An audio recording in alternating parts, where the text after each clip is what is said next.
তোমাদের গত ক্লাসে তো তোমাদের এই কয়টা অঙ্ক করাইছিলাম। আজকে যেটা করাবো সেটা হচ্ছে প্রশ্নমালা 8.1 এর 11-2 থেকে শুরু করব। আজকে 11-2 থেকে শুরু করব। দেখো এখানে কি বলে। 11-2 নম্বর প্রশ্নটা বলতেছে যে 4p ও 3p মানে দুটি বল ও বিন্দুতে ক্রিয়া করে এবং এদের লব্ধির মান 5p। যদি কোনো ছেদক এদের ক্রিয়ারেখাকে যথাক্রমে আর এস ও টি বিন্দু ছেদ করে তাহলে দেখাও যে এটা। আমরা এখানে দুইটা বল কাজ করতেছে, সেটা হচ্ছে 4p আর 3p বল, এবং এদের লব্ধি হচ্ছে কি 5p, যেটা মোট তিনটা বলই কোন একটা ছেদকে মানে যদি কোনো ছেদক এদের ক্রিয়ারেখাকে যথাক্রমে আর এস ও টি বিন্দু ছেদ করে তাহলে প্রমাণ করতে হবে এটা।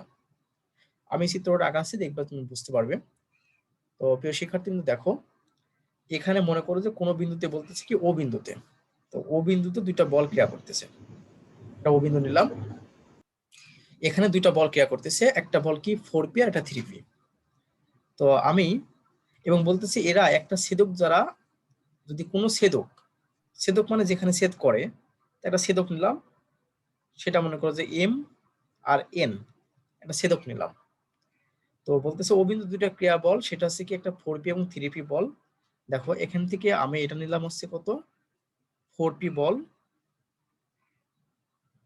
তারপরে এখান থেকে একটু করে দিই, এই বলটার নাম দিলাম 3p বল। ওকে, আর এদের লব্ধি, শিক্ষার্থী দেখো এদের লব্ধি বলতেছে কি 5p, এই যে 5p নিলাম, এটা হচ্ছে কি 5p, এটা বল দিয়ে এই লব্ধির মানটা নিলাম 5p, এটা নিলাম। তাহলে আমাদের দেখো যে ও বিন্দুতে তিনটা বল ক্রিয়া করতেছে, একটা বল ক্রিয়া করতেছে তোমার এখানে 4p বল একটা, 3p বল একটা, আর 5p এদের দুজনের লব্ধি বল। বলতেছে এরা কোন ছেদক এদের ক্রিয়ারেখাকে যথাক্রমে আর এস ও টি বিন্দু ছেদ করে। আর এস ও টি অর্থাৎ এটা হবে তোমার আর, এটা হবে এস ও টি বিন্দুতে ছেদ করে। দেখো প্রিয় শিক্ষার্থী বিন্দু বলতেছে এখানে যে একটা বিন্দুতে, সেটা হচ্ছে ও বিন্দু, এই বিন্দু দুইটা বল ক্রিয়া করতেছে, একটা 4p এবং 3p, এবং এদের লব্ধি সেটা হচ্ছে 5p, যেটা একটা যে ছেদক রেখা নিলাম আমি এমএন, যেটাকে এস টি এবং আর বিন্দুতে ছেদ করছে। এখন প্রমাণ করতে হবে যে দেখাতে হবে যে এটা সমান এটা হয়।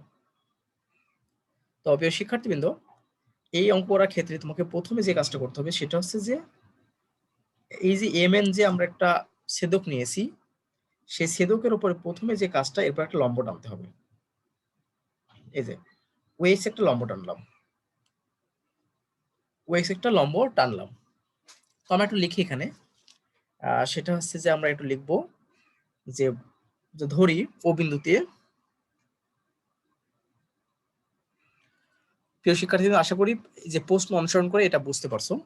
দেখো এই তিনটা বল আর আর এস এবং টি বিন্দুতে ছেদ করছে, সেটা আমরা লিখলাম এখানে। তারপর এখন ধরলাম যে ধরি যে ও বিন্দুতে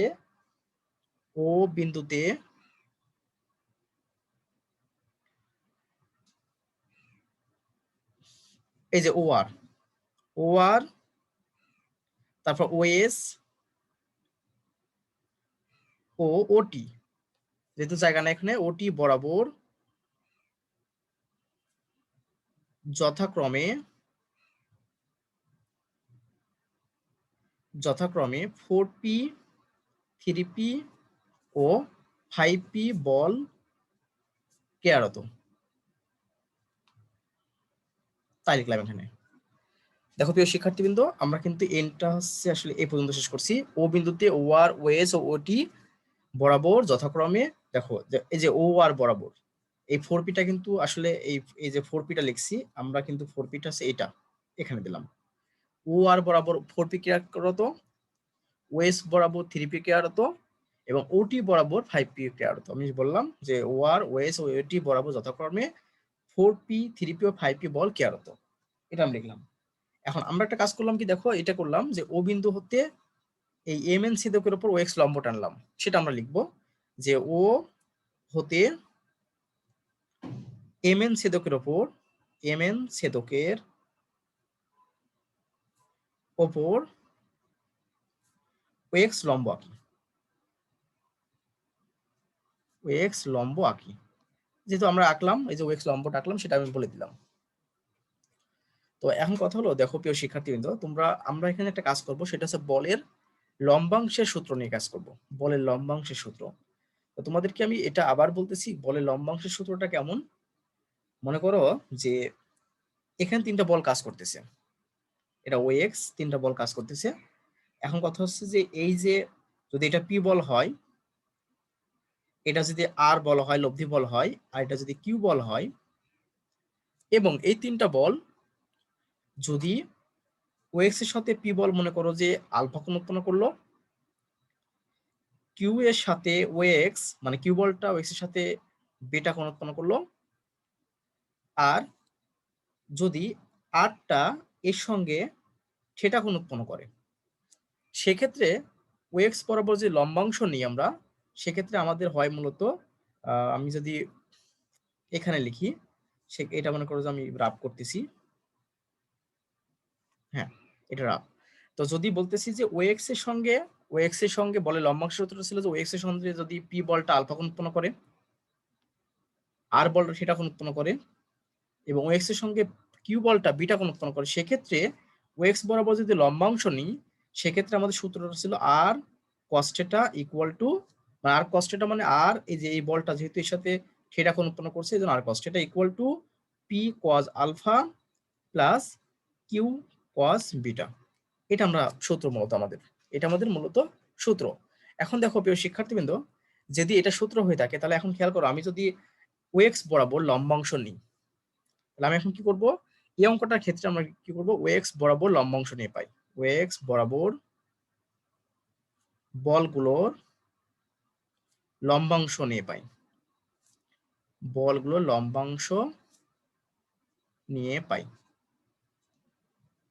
তো তাহলে কি করবো, দেখো প্রিয় শিক্ষার্থী, লম্বাংশ নিয়ে যদি আমরা, তাহলে আমাদের কাজটা কি, যে দেখলাম যে যেটা লব্ধি বল, সেই লব্ধি বল নিব। লব্ধি বল কোনটা, দেখো লব্ধি বলটা যে 5p, তাহলে এই যে 5p নিলাম, এই যে লব্ধি বল 5p নিলাম, ইনটু দেখো কি ছিল cos থিটা, মানে cos থিটা কেন, থিটাটা কি, থিটাটা হচ্ছে OX এর সঙ্গে ওই লব্ধি বলটা কি কোণ উৎপন্ন করছে সেটা, OX এর সঙ্গে ওই লব্ধি বলটা কি কোণ উৎপন্ন করছে সেটা লিখছিলাম। তো প্রিয় শিক্ষার্থীবৃন্দ, দেখো যেহেতু আমি OX টা এরপর ছেদকের উপর লম্ব টানছি, তা তুমি অবশ্যই জানো যে এই কোণটা হচ্ছে কি 90 ডিগ্রি, এই কোণটা হচ্ছে কি 90 ডিগ্রি। 90 ডিগ্রি হয়ে যদি থাকলে তাহলে কি টি ও এক্স এই ত্রিভুজের ক্ষেত্রে এটা সমকোণী ত্রিভুজ।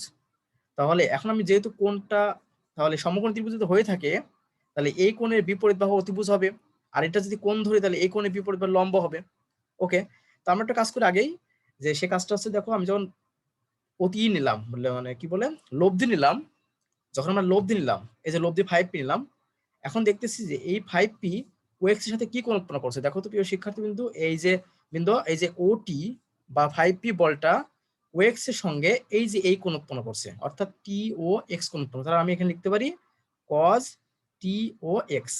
দেখো প্রিয় শিক্ষার্থী বিন্দু, বোঝো নাকি, এখানে যেমন থিটা লিখছিলাম আর cos থিটা, আরটা ছিল লব্ধি, সেই 5p লব্ধি লিখলাম, cos লিখলাম, এখানে থিটা লিখছিলাম কেন, কারণটা ছিল যে OX এর সঙ্গে এই লব্ধি বলটা থিটা কোণ উৎপন্ন করছে, এজন্যই আমি সেটা লিখছিলাম। বাট এখানে দেখো OX এর সঙ্গে এই লব্ধি বলটা, এই যে লব্ধি বলটা ওটি টি ও এক্স কোণ উৎপন্ন করছে, এজন্য টি ও এক্স কোণ লিখলাম, ইকুয়াল টু এই যে ইকুয়াল টু এই যে equal to, but p cos alpha, p cos alpha মানে এই যে এই বলটা, এই বলটা এখানে দেখো পি বলটা দেখো OX এর সাথে সেটা আলফা কোণ উৎপন্ন করছিল, এজন্য পি কজ আলফা লিখছিলাম। দেখো তো এখন এই যে এই বলটা OX এর সঙ্গে তাহলে এই কোণ উৎপন্ন করছে না এইটুকু, তাহলে আর ও এক্স, তাহলে আমরা বলতে পারি কি 4p cos আর ও এক্স, এটা লিখতে পারি, প্লাস এরপর দেখো যখন আমি 3p বলটা নিব, 3p cos, দেখো এই 3p বলটা OX এর সঙ্গে কি উৎপন্ন করছে,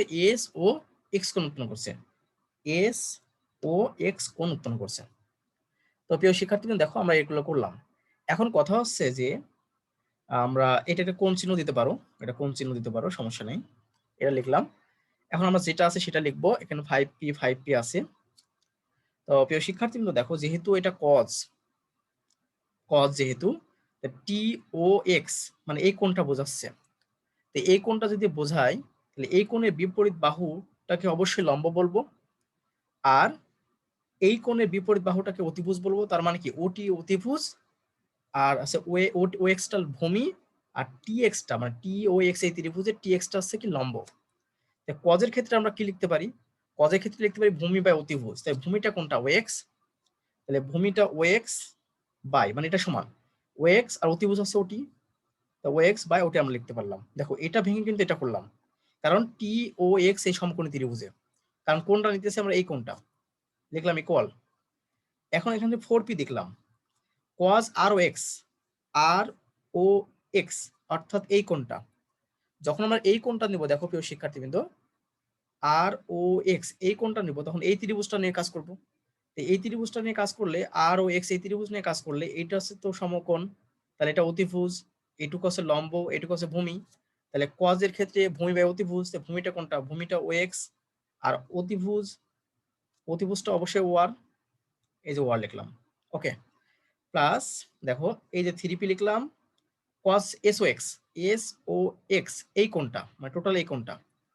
তো এই কোনটা যদি হয়ে থাকে, দেখো প্রিয় শিক্ষার্থীবৃন্দ, সেক্ষেত্রে এস ও এক্স এই সমকোণী ত্রিভুজে এই কোণটা যেহেতু বলতেছি, তাহলে পুরোটা এটা হচ্ছে লম্ব হবে, এটা ভূমি হবে, এটা অতিভুজ হবে সিমিলারলি।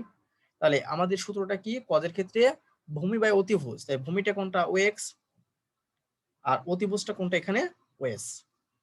এখন প্রিয় শিক্ষার্থীবৃন্দ, এটা আমাদের হয়ে গেল। এখন আমরা করবো কি? উভয় পক্ষ থেকে পিপি বাদ দিয়ে দেবো। পিপি বাদ দিয়ে দিলে পি চলে গেল, থাকলো কি? দেখো এখানে তো 5 থাকলো, আবার দেখো এখানে ও এক্স আছে, এখানে ও এক্স আছে, এখানে ও এক্স আছে, সবাই ও এক্স কে বাদ দিয়ে দিলাম। তাহলে এখানে থাকলো দেখো 1 by OT equal to 4 into 1 by O R plus এখানে 3 ইন্টু 1 বাই ও এস, মানে আমরা বাদ দিলাম একসঙ্গে ও এক্স এবং হচ্ছে পি বল। তো এখন দেখো আমাদের প্রমাণ কিন্তু আমাদের হয়ে গেছে। প্রমাণটা এটাই করতে বলছিল যে প্রমাণ করো যে, তাহলে দেখো এই পাশে নিয়ে আসলে সবগুলোকে 3 by O S equal to 5 by হচ্ছে ওটি। দেখো প্রিয় শিক্ষার্থীবৃন্দ, আমাদের এইখানে প্রমাণটা হয়ে গেল।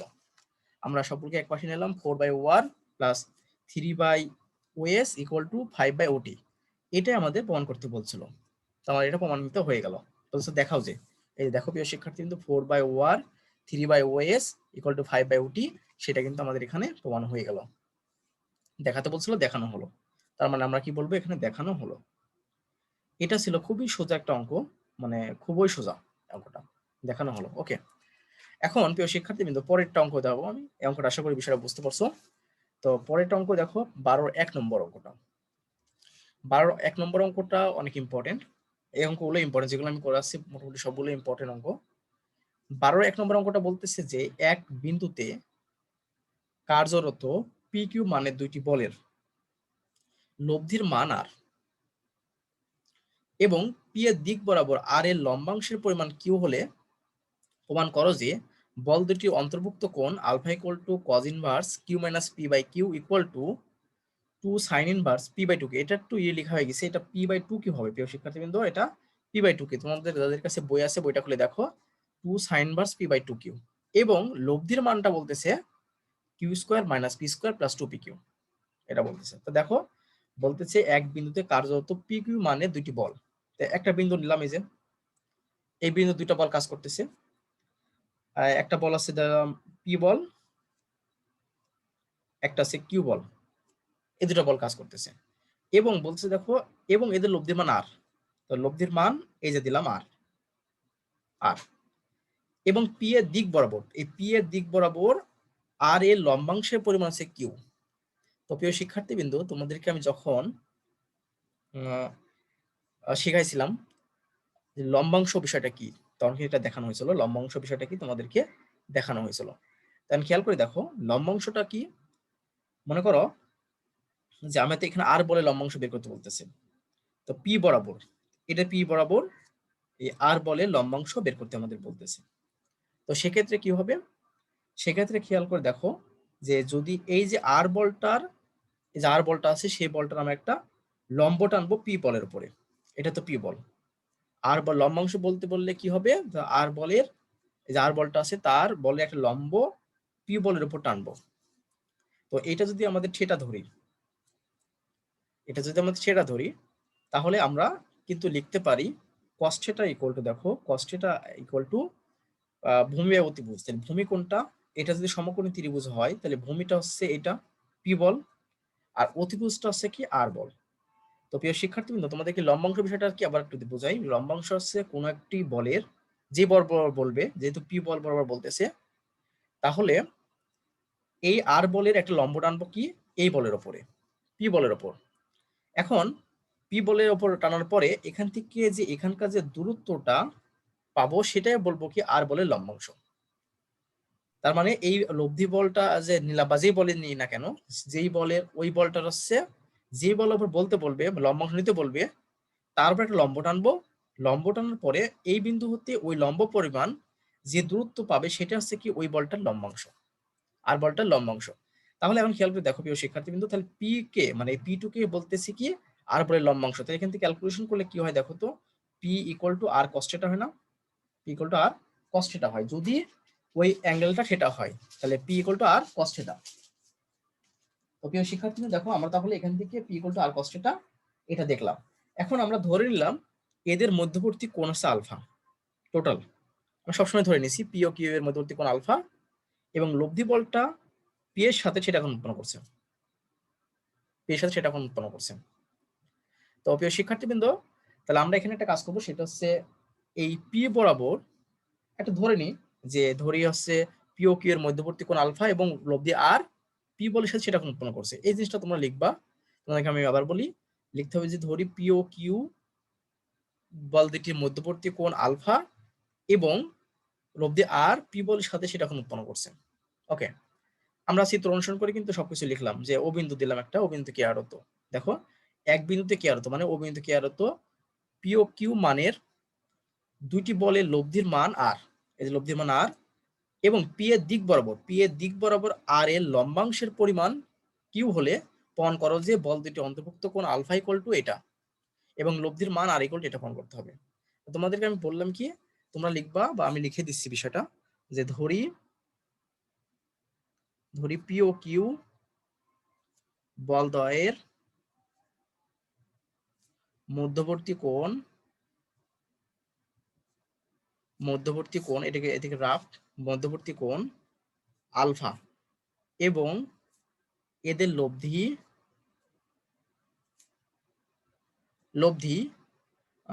পি এর সাথে দেখো প্রিয় শিক্ষার্থী, পি এর সাথে থিটা কোণ উৎপন্ন করে, থিটা কোণ উৎপন্ন করে। ওকে, এখন আমরা একটা কাজ করব, দেখো প্রিয় শিক্ষার্থীবৃন্দ, এই পি বরাবর বলগুলো লম্বাংশ নেব। তাহলে আমরা কি করব, এখানে পি বরাবর বলগুলোর লম্বাংশ। তাহলে আমরা এখন কি করব, পি বরাবর বলগুলোর লম্বাংশ নিয়ে পাই,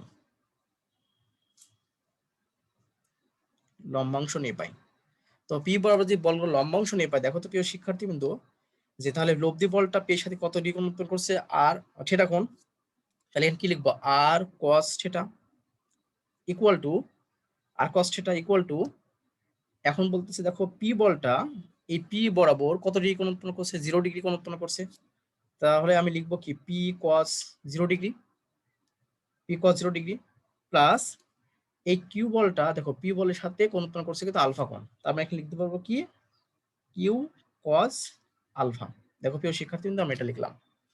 এখন বলেছিল যে এই যে পি এর দিক বরাবর আর এর লম্বাংশের পরিমাণ আছে কিউ, তোমাকে কিন্তু এটা বলেছিল যে পি এর দিক, এটাকে 1 নম্বর ইকুয়েশন দিয়ে রাখো, পি এর দিক বরাবর আর এর লম্বাংশের পরিমাণ আছে কিউ। তো প্রিয় শিক্ষার্থী, কিন্তু আমি একটু কাজ করব, যেটা হচ্ছে যে আমি তো পি বরাবর বলগুলো লম্বাংশ নিয়ে পাইলাম, এখন পি এর লম্ব বরাবর, পি এর লম্ব বরাবর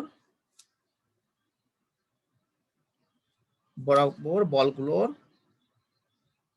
লম্বাংশ নিয়ে পাই, তো প্রিয় শিক্ষার্থী, সেক্ষেত্রে আমি বলছিলাম যদি আমি যে বরাবর নিতেছি তার যে লম্ব বরাবর লম্বাংশ নিতে চাই, তাহলে কি করতে হয়, কিছুই না, শুধুমাত্র এখানে যে cos থিটা আছে এখানে sin থিটা লিখতে হয়। তাহলে আর sin থিটা ইকুয়াল টু, তাহলে এখানে হবে cos এর পরিবর্তে sin হবে, তাহলে sin 0 ডিগ্রি প্লাস এখানে হবে q sin আলফা, জাস্ট এই পার্থক্যটা হবে। তো এটাকে 2 নম্বর ইকুয়েশন দাও। তো প্রিয় শিক্ষার্থীবৃন্দ, আমরা একটা কাজ করব, যেটা হচ্ছে আমরা দুইটা নিয়ে কাজ করলাম। এখন যেটা কাজ করব সেটা হচ্ছে যে 2 নম্বর ইকুয়েশন দিয়ে একটা কাজ না, এটা করি 2 নম্বর ইকুয়েশন দিই না দিয়ে এই sin 0 ডিগ্রি মান কত, sin 0 ডিগ্রি মান অবশ্যই আমরা জানি সেটা আছে 0, তাই এটা পুরো 0 হয়ে যাবে, থাকবে শুধু এখানে q sin আলফা, এটাকে তুমি 2 নম্বর ইকুয়েশন দিয়ে রাখো। ওকে, এখন প্রিয় শিক্ষার্থীবৃন্দ দেখো, আমরা একটু কাজ করব। প্রথমে আগে যেহেতু অঙ্কগুলো দেওয়া আছে, প্রথমে বলতেছে আলফার মানটা বের করতে, পরে লব্ধির মান বের করতে। তা প্রথমে আমরা আলফার মানটা আগে বের করি। তা alpha equal to cos inverse q minus p by q equal to 2 sin inverse p by 2q, এটা p বাই 2q কিন্তু রুট। তো এখন দেখো প্রিয় শিক্ষার্থী, কিন্তু আমি 1 নং হতে পাই, 1 নং হতে পাই। তো 1 নং এ কি দেওয়া আছে দেখো, আর cos থিটা ইকুয়াল টু, দেখো cos 0 ডিগ্রি মানে 1, তাই এখানে লিখতে পারি p আর q cos আলফা। এখন প্রিয় শিক্ষার্থী কিন্তু দেখো, এখানে যে বিষয়টা আছে, এই যে আর cos থিটা, এটা কিন্তু লম্বাংশ, এটা কি p বরাবর, এই p বরাবর কি, p বরাবর হচ্ছে আর বলে লম্বাংশ আর cos থিটা। তো বলছিল এখানে প্রশ্নে যে তোমার p এর দিক বরাবর আর এর লম্বাংশের পরিমাণ হচ্ছে q, আর এর লম্বাংশের পরিমাণ আছে q বলে দিছে। তাহলে দেখো প্রিয় শিক্ষার্থী, প্রশ্ন অনুসরণ করলে তাহলে এটুকু সমান হবে কত আমাদের q, এটুকু হবে কি q equal to p plus q cos alpha, এটা আমরা লিখলাম। এখন আমরা একটা কাজ করব, সেটা হচ্ছে যে এখান থেকে আমরা এই যেহেতু q cos আলফা আছে, এখানে q আছে, তো আমরা এক পাশে নিয়ে আসবো, তাহলে q minus q cos alpha equal to হচ্ছে p, এটা লিখলাম। এখন দেখো এখানে q কমন নিলে, আবার আমি q কমন নিতে পারি, কমন নিলে 1 minus cos alpha, 1 minus cos alpha equal to p।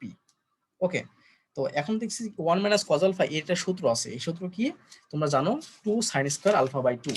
তাহলে আমরা ওইটাকে আমরা লিখতে পারি সমান, এটা q into 2 sin square alpha by 2 equal to হচ্ছে p, আমরা এটা লিখলাম। তো দেখো প্রিয় শিক্ষার্থী, এটা যদি লিখে থাকি, তাহলে আমরা এখান থেকে আমরা একটা কাজ করি, যেহেতু আলফা মানটা বের করতে হবে, তাহলে আমরা একটা কাজ করলাম যে sin square alpha by 2 equal to আমরা লিখবো হচ্ছে p by 2q, p by 2q। তো আমরা এখান থেকে sin আলফা সমান আমরা লিখতে পারি কি root p by q, root p by 2q। Okay, তো সুতরাং সরি আলফা বাই 2, সুতরাং আলফা বাই 2 ইকুয়াল টু আমরা লিখতে পারি কি sine inverse root p by 2q। তো সুতরাং alpha equal to 2 sine inverse root p by 2q। দেখো প্রিয় শিক্ষার্থী, কিন্তু এটা কিন্তু আমাদের হয়ে গেল। তাহলে আমরা লিখলাম কি alpha equal to 2 sine inverse p by 2q, এটা কিন্তু আমাদের প্রমাণ করতে বলছিল লাস্টেরটা। দেখো এখানে লাস্টে যে প্রশ্নটা ছিল, মানে লাস্টে এখানে প্রমাণ করো যে আলফা ইকুয়াল টু, এটা তো লিখতে হবে, আবার এটা কিন্তু এটা ছিল 2 sine inverse p by 2q, root p by 2q, আমরা কিন্তু এটা প্রমাণ করলাম, এই যে 2 sine inverse root p by 2q। Sir, আপনার খাতাটা পুরোপুরি দেখা যাচ্ছে না। দেখা যাচ্ছে না? জি না স্যার। এখন স্যার আমরা দেখতে পারতেছি, ওর মনে হয় নেটে প্রবলেম। সেটা হওয়ার কথা, তাছাড়া তো পুরোটাই তো দেখার দরকার। আমি তো এইভাবে প্রতিদিন এই ক্লাস নিই, সেক্ষেত্রে তো সবাই তো বলে দেখা যায়, তো নেটের তো প্রবলেম হতে পারে, এজন্য দেখতে পারতেছে না। দেখো তাহলে আলফা ইকুয়াল টু, তাহলে আমরা লিখতে পারি কি 2 সাইন ইনভার্স p বাই 2, এটা একটা প্রমাণ হয়ে গেল, আমরা ওইখান থেকে প্রমাণ করলাম। আরেকটা প্রমাণ কিন্তু বাদ ছিল ওই জায়গাটাই, সে বাদ ছিল বলতে কি ওখানে প্রমাণ করতে হতো cos inverse q minus p by q, এটা। তো প্রিয় শিক্ষার্থী, কিন্তু এখানেও কিন্তু সহজে করা যায়, সেটা হচ্ছে এই জায়গা থেকে, এই যে এই জায়গা থেকে কিন্তু প্রমাণটা আমাদের করতে পারি। এই যে সরি দেখতে পাচ্ছেন হয়তো বা, এক মিনিট, আর একটা কিন্তু প্রমাণ বাদ আছে, সেটা কিন্তু আমরা এখান থেকে করব। এখান থেকে যদি করতে চাই, আমি একটু কাজ এই পাশে করি, ওই পেজে না গেলাম, না গিয়ে দেখো এখানে আছে কি, অথবা এখান থেকে না, এখান থেকে করবো এই প্রমাণটা, এখান থেকে প্রমাণ করবো কি এই কিউ, দেখো আমি ওখান থেকে যদি প্রমাণটা করি, মানে দ্বিতীয় অংশটুকু, মানে এখানে তো আমি অলরেডি প্রমাণ করে দিলাম, বাকি থাকলো হচ্ছে এইটুকু, এইটুকু আমি প্রমাণ করব। সে ওইটুকু প্রমাণ করার ক্ষেত্রে আমরা করব কি এই জায়গা থেকে কাজটা করব, সেটা কি করব দেখো প্রিয় শিক্ষার্থীবৃন্দ, এই যে কিউ আছে, কিউটা রাখলাম এই পাশে, আর পিটাকে এই পাশে নিয়ে এলাম, ইকুয়াল টু তাহলে cos আলফা হলো, কিউ কজ আলফা। দেখো প্রিয় শিক্ষার্থীবৃন্দ, এই পিটাকে আমি এই পাশে নিয়ে আসছি, তাই q minus p equal to q cos alpha. তো এখান থেকে আবার দেখো খেয়াল করো, আমরা সুতরাং কজ আলফা সমান আমরা লিখতে পারি কিউ মাইনাস পি বাই হচ্ছে কি কিউ, মানে কিউ যে এর সাথে গুণ অবস্থা ছিল, তাহলে এখানে সে ভাগ হয়ে গেল। এখন আমরা লিখতে পারি কি, যে alpha equal to cos inverse q minus p by হচ্ছে কি কিউ। দেখো আমার দুইটা প্রমাণ হয়ে গেল, এখানে একটা প্রমাণ হলো, এই প্রমাণটা করলাম এই জায়গা থেকে। আরেকটা এক্সট্রা কাজ করে দেখো আমরা এই যে এখানে প্রমাণ করলাম, এটা একটা প্রমাণ করলাম, তাহলে কিন্তু আমাদের প্রমাণ হয়ে গেল। তার মানে আমাদের ওখানে ছিল কি আলফা ইকুয়াল টু যে cos inverse q minus p by q equal to 2 sine inverse root p by 2 q. দেখো এই দুটো কিন্তু প্রমাণটা আমাদের হয়ে গেল। এখন যে প্রমাণটা বাদ থাকলো সেই প্রমাণটা হচ্ছে কি লব্ধির মান বের করো। তোমাকে এখন বলা হচ্ছে কি, দেখো প্রিয় শিক্ষার্থী, লব্ধির মান বলতেছে, লব্ধির মান বের করে R equal to root q square minus p square plus 2 p q. তো আমরা দেখো এখানে দুইটা জিনিস বের করে নিয়েছিলাম, একটা R cos theta equal to p cos 0 degree plus q sine cos alpha. অবশ্যই এটাকে একটু কাজ করা যায়, কজ 0 ডিগ্রি মান যদি 1 হয়ে যায় তাহলে পি প্লাস আমরা কিউ কজ আলফা করতে পারি, এটা করতে পারি। আর এটাকে আমরা 1 নম্বর, যে ওখানে দিয়ে ফেলছি আমি, এটাকে এমন করে 1 নম্বর, আর এটা 2 নম্বর। তো এখন আমরা কাজ করব কি, যে লব্ধির মান বের করতে বলতেছে, আমরা করব কি, এদেরকে স্কোয়ার করে যোগ করব, 1 এবং 2 কে স্কোয়ার করে যোগ করব। তাহলে আমরা যে লব্ধির মান বের করার ক্ষেত্রে আমরা কি কাজ করব, দেখো প্রিয় শিক্ষার্থীবৃন্দ, আমরা কাজ করব কি 1 স্কোয়ার প্লাস 2 স্কোয়ার। তাহলে এই পাশে ছিল আর কস থিটা, তাহলে তাহলে এটাকে স্কোয়ার করলে R square cos square theta, আর এই পাশে ছিল তোমার তোমার p plus q cos alpha, তাহলে p plus q cos alpha whole square এই পাশে এটা ছিল। তাহলে আমরা একটু যোগ করে দিই, একটু এই লাইনটা কেটে দিলাম, আর স্কোয়ার কজ স্কোয়ার এটা। দেখো প্রিয় শিক্ষার্থী, কিন্তু আমি একবারে করতেছি অঙ্কটা, এটা হলো এই পাশে হলো p plus q cos alpha whole square plus এখানে ছিল হচ্ছে কিউ সাইন আলফা, তাহলে q square sine square alpha. এখন আমরা লব্ধির মান বের করতেছি। তো দেখো আর স্কোয়ার যদি কমন নাও, cos square plus sine square মানে 1 হয়, তাহলে থাকে কি এখানে শুধু আর স্কোয়ার এই পাশে। আর এই পাশে দেখো p plus q whole square সূত্র, তাহলে এখানে কি p square plus q square cos square alpha plus 2 p q cos alpha, এটা সমান লেখা যায়, এটা সমান ভেঙে এটা করা যায়। আর এখানে আছে q square sine square alpha. দেখো প্রিয় শিক্ষার্থীবৃন্দ, এই যে q square cos square alpha, q square sine square alpha, তে কিউ স্কোয়ার কমন নিলে sine square plus cos square হয়, তার মানে এটা 1 হয়ে যায়। তার মানে লিখতে পারি কি p square plus q square plus, তার মানে এই টার্মটা মিলে 1, মানে কিউ স্কোয়ার 1, আর এটা থাকলো, তাহলে 2 পি কিউ কজ আলফা লিখলাম আমরা, 2 পি কিউ কজ আলফা। এখন আমরা একটা কাজ করব, সেটা হচ্ছে কি, যে এই পি স্কোয়ার রাখলাম, কিউ স্কোয়ার রাখলাম প্লাস, এখন দেখি যে কি করা যায়, 2 পি কিউ কজ আলফা আছে, এটাকে তো ভ্যানিশ করতে হবে। তো আমরা একটু দেখে আসি এখান থেকে, 2 পি কিউ কজ আলফা, এখন আমরা ওটা একটা চেঞ্জ করতে পারি না? এখন যদি মান চেঞ্জ করে দিই আমরা, এখানে আছে 2 পি কিউ কজ আলফা, তাহলে কিউ কজ আলফা সমান, আমরা কোথায় যেন লিখলাম, ও হ্যাঁ প্রিয় শিক্ষার্থী, কিন্তু এখান থেকেই আমরা একটুখান দেখবো। দেখো ওখানে যে আমাদের 2 পি কিউ কজ আলফা আসতেছিল, এখানে একটু জিনিস দেখবো, এখানে এই যে কিউ কজ আলফা, এই যে কিউ কজ আলফা সমান কিন্তু লেখা যায় কিউ মাইনাস পি, এটা কিন্তু লেখা যায় কিউ কজ আলফা সমান হচ্ছে কিউ মাইনাস পি। আমরা ওখানে কিউ কজ আলফার পরিবর্তে কিউ মাইনাস পি লিখবো, বিষয়টা বুঝতে পারছো? ওখানে যে 2 পি কিউ কজ আলফা আছে, আমি কিউ কজ আলফার পরিবর্তে কিউ মাইনাস পি লিখবো।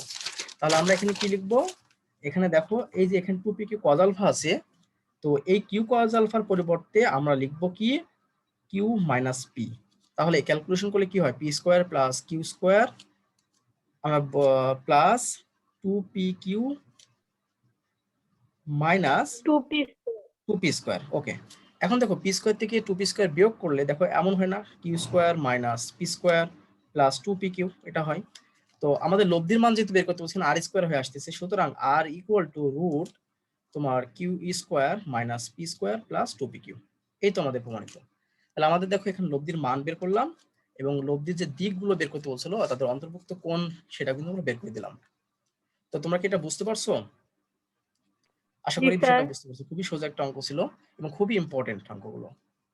তো আমি আরেকটা অঙ্ক করাবো, করাই অধ্যায়টা শেষ করে দেবো, কারণ অধ্যায়টা 14 4 নম্বর অঙ্কটা থাকবে, এটা তোমাদের হোমওয়ার্ক, তাহলে অঙ্কটা হয়ে যাবে অধ্যায়টা। এই অঙ্কটা অনেক সোজা। অঙ্কটা বলতেছে যে 12 দিন বা কোনো বিন্দুতে ক্রিয়ারত পি ও কিউ মানের দুইটি বলের লব্ধি তাদের অন্তর্গত কোণকে 1/3 বিভক্ত করে। দেখাও যে বল দিয়ে অন্তর্গত কোণের পরিমাণ এটা আর লব্ধির মানটা এটা। তো প্রিয় শিক্ষার্থীদের, এখানে অনেক ইম্পর্টেন্ট কথা বলতেছে, তাদের যে লব্ধিটা আছে সেটা তাদের অন্তর্গত কোণকে 1/3 বিভক্ত করে। 1/3 শব্দ অর্থ কি? অর্থ হচ্ছে যে ওখানে 3টা কোণ থাকবে মনে করো, যদি 3 আলফা হয় তাহলে এক পাশে ভাগ করবে আলফা আর এক পাশে ভাগ করবে 2 আলফা। 1/3 মানে 3টা অংশে ভাগ হবে, 3টা অংশে ভাগ মানে এক অংশ, 2 অংশ, 3 অংশ। তার ভিতরে সে লব্ধিটা হবে কি 1/3 মানে এক অংশ দিয়ে ভাগ করে দিবে। তাহলে এক পাশে থাকবে এক অংশ আর আরেক পাশে থাকবে হচ্ছে 2 অংশ। আমি অঙ্কটা চিত্র আকারে বিষয়টা বুঝতে পারবে। দেখো, কোন বিন্দুতে ক্রিয়ারত পি কিউ মানে দুইটি বল, তাহলে এই বিন্দুতে দুইটা বল নিলাম। একটা বল নিলাম হচ্ছে, দেখো প্রিয় শিক্ষার্থী, পি বল, আর একটা নিলাম হচ্ছে কিউ বল, যেটা ও এক্স বরাবর ক্রিয়া করতেছে, এটা দিলাম ও এক্স, এটা দিলাম হচ্ছে ও ওয়াই। ওকে, এখন ও এক্স ও ওয়াই বরাবর দুটো বল ক্রিয়া করতেছে, ধরলাম এদের মধ্যবর্তী কোণ 3 আলফা, ধরে নিলাম এদের মধ্যবর্তী কোণ 3 আলফা। তাহলে এদের লব্ধিটা দেখো, এই যে আর বলতেছে এই লব্ধি আটটা তাদের অন্তর্গত কোণকে 1/3 বিভক্ত করে। আমি যেটা বলতেছিলাম যে এই লব্ধি বলটা তাহলে এক পাশে অংশ ভাগ করবে আলফা, যদি 3 আলফা হয়ে থাকে তাহলে অপর অংশ ভাগ করবে 2 আলফা। তাহলে আমরা বলতে পারি এখানকার যে অ্যাঙ্গেলটুকু এটুকু হবে আলফা, আর এখানকার যে অ্যাঙ্গেলটুকু সেটা হবে কি 2 আলফা। আশা করি বিষয়টা বুঝতে পারছো। এটা যদি আমরা জেড দিলাম, এই শিক্ষার্থীবৃন্দ আশা করি বিষয়টা বুঝতে পারছো। বলতেছে এই লব্ধিটা 1/3 তাদের অন্তর্গত কোণকে 1/3 বিভক্ত করে। অর্থাৎ সে 3টা অংশ যদি বিভক্ত হয় তার ভিতরে সে এক পাশে বিভক্ত করবে এক অংশ আর এক পাশে বিভক্ত করবে 2 অংশ। তাহলে এটা যদি টোটাল যদি 3 আলফা কোণ হয়ে থাকে, তাহলে এই কোণটা হচ্ছে আলফা আর এই কোণটা হচ্ছে কি আমাদের 2 আলফা, আর টোটাল হচ্ছে 3 আলফা। ওকে, তো আমরা একটু ধরলাম যে পরস্পর পি ও কিউ বল, আমরা একটু লিখলাম, ধরি পি ও কিউ বল পরস্পর 3 আলফা কোণে ক্রিয়ারত,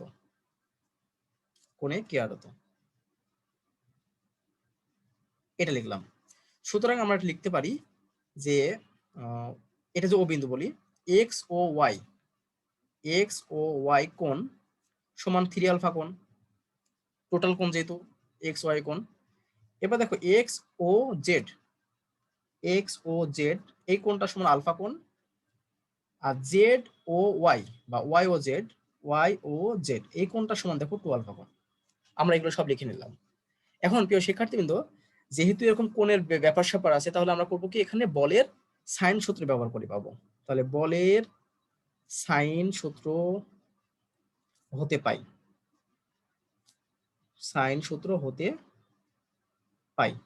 তাহলে যখন আমি সাইন সূত্রটা কি ছিল, যখন আমি যে বলটা নিব, যখন আমরা যে পি বলটা নিলাম, তখন করব কি, আমাদের অপর দুইটা বল যে ছিল আর এবং কিউ, এদের মধ্যবর্তী কোণ নিব। তো প্রিয় শিক্ষার্থী দেখো, আর এবং কিউ এদের মধ্যবর্তী কোণ কত? 2 আলফা না? তাহলে আমরা এখানে লিখবো কি, সাইন 2 আলফা। এরপর দেখো, যখন আমরা কিউ বলটা নিব, তখন কি হয়েছিল, যে যখন কিউ বলটা নিব তখন অপর দুইটা বল অর্থাৎ আর বল এবং পি বলের মধ্যবর্তী কোণ অর্থাৎ সাইন আলফা। যখন আমি আর বলটা নিব তখন পি এবং কিউ এর মধ্যবর্তী কোণ অর্থাৎ সাইন 3 আলফা। প্রিয় শিক্ষার্থীদের, আশা করি বিষয়টা বুঝতে পারছো। খুবই সোজা বলে সাইন সূত্র। তা এখন আমরা প্রথমে যেহেতু আমাদের কোণ বের করতে বলতেছে, যে দেখাও যে তাদের অন্তর্গত কোণের পরিমাণ এইটা, তা আমরা প্রথম কোণটা বের করতে চাই। কোণ বের করার ক্ষেত্রে এই দুটো অনুপাত নিয়ে কাজ করো, প্রথম অনুপাত এবং দ্বিতীয় অনুপাত। যেহেতু আমার আর এর কোনো প্রয়োজন নাই। দেখো কেনই বা প্রথম এবং দ্বিতীয় নিতেছি, কারণটা দেখো এখানে আছে পি আর টু এর সাথে সম্পর্ক, অর্থাৎ পি এবং কিউ এর সাথে সম্পর্ক আছে। এখানে টু, এটা কিন্তু টু, পি এবং কিউ এর সাথে সম্পর্ক, যার কারণে আমার আর নেওয়ার তো প্রয়োজন নাই, আর তো আসবেন এখানে। তো আমরা করবো কি, প্রথম এবং দ্বিতীয় অনুপাত নিব, কাজ করব। তো সুতরাং আমরা দেখো p sine two alpha, q sine alpha. এখন প্রিয় শিক্ষার্থী, তোমরা এই সূত্রটা জানো, সাইন টু আলফা মানে two sine A cos A, এটা লেখা যায় two sine A cos A, তাহলে লেখা যায় কি two sine A cos A equal to q by sine alpha, এটা আমরা লিখতে পারি। তো এখন দেখো প্রিয় শিক্ষার্থী, কিন্তু এই সাইন আলফা কিন্তু বাদ দেওয়া যায়। কেন? কারণ যেহেতু সাইন আলফা কখনো জিরো হয় না, ইজ নট জিরো, তার মানে সাইন আলফাকে বাদ দিতে পারি। তো বাদ দিলে কি হয় দেখো, p by two cos alpha equal to q থাকে। এখন আমাদের যেহেতু বের করতে হবে আলফার মানটা, এখান থেকে আলফার মানটা বের করবো। তাহলে এখান থেকে দেখো তো, যদি আমি এটা করি, আমরা p by two q equal to cos alpha লিখতে পারি। তো সুতরাং আলফা সমান লিখতে পারি যে কজ ইনভার্স পি বাই আছে টু কিউ, এটা আমরা লিখলাম। প্রিয় শিক্ষার্থী দেখো, এখান থেকে আমি এটা লিখলাম alpha equal to cos inverse p by two q, এটা আলফার মানটা বেরোলো। আমি বলে নিছিলাম যে দেখো পি ও কিউ বল পরস্পর থ্রি আলফা কোণে কেয়ারত, পরস্পর থ্রি আলফা কোণে কেয়ারত আমি ধরে নিছিলাম। তো সুতরাং থ্রি আলফা ইকুয়াল টু 3 গুণন আলফা মানটা বসায় দাও cos inverse p by two q, এটা আমাদের প্রমাণিত হয়ে গেল। দেখো প্রিয় শিক্ষার্থীবৃন্দ, দেখো আমি বলে নিয়েছিলাম যেহেতু যে পি এবং কিউ বল পরস্পর থ্রি আলফা কোণে কেয়ারত, যার কারণে আমি এখান থেকে আলফার মানটা বের করে নিয়ে পরে থ্রি আলফা গুণ করে দিলাম, থ্রি ইন্টু আলফা করলাম। আলফা করলে দেখো এখানে আসছে থ্রি ইন্টু আলফার মানটা cos inverse p by two q, এটা কিন্তু আমাদের বলছিল যে প্রমাণ করো যে তাদের অন্তর্ভুক্ত কোণের পরিমাণ three cos inverse p by two q, সেটা কিন্তু আমাদের প্রমাণ হয়ে গেল। এখন প্রিয় শিক্ষার্থী, কিন্তু আরেকটা বিষয় যেটা আছে, সময় নাই করা যাবে না, এটা আমাদের প্রমাণিত হলো। আরেকটা বলছিল যে লব্ধির মানটা p square minus q square by q, এটা। এখন তোমাদের একটা কাজ দিচ্ছি, সেটা হচ্ছে এই কাজটা তোমরা করবে, সেটা হচ্ছে তোমরা এই দ্বিতীয় অনুপাত এবং তৃতীয় অনুপাত, এই দুটো অনুপাত নিয়ে কাজ করলেই, এবং সাইন থ্রি আলফার সূত্রটা ব্যবহার করলেই তুমি এখানকার অ্যান্সারটা করতে পারবে। তো প্রিয় শিক্ষার্থীবৃন্দ, আমি যেটা বলতে চাচ্ছি তাহলে কি, যে লব্ধির মানটা বের করার ক্ষেত্রে তুমি এটা এবং এটা নিয়ে, যেহেতু আর এর সাথে সম্পর্ক আছে, আর এবং এই দুইটা সূত্র দিয়ে ক্যালকুলেশন করলেই আমাদের লব্ধির মানটা বের হয়ে যাবে। তো প্রিয় শিক্ষার্থীবৃন্দ, আর আরেকটা তোমাদের হোমওয়ার্ক দিতেছি, উন্নীত অন্য অঙ্কগুলো হোমওয়ার্ক থাকবে 14 নম্বর অঙ্কটা, এটা তোমরা করবা। আমি এই অধ্যায়টা করাবো না, অধ্যায়টা শেষ, আগামী দিনে 8.2 এর কিছু বেসিক শিখিয়ে অঙ্ক শুরু করব।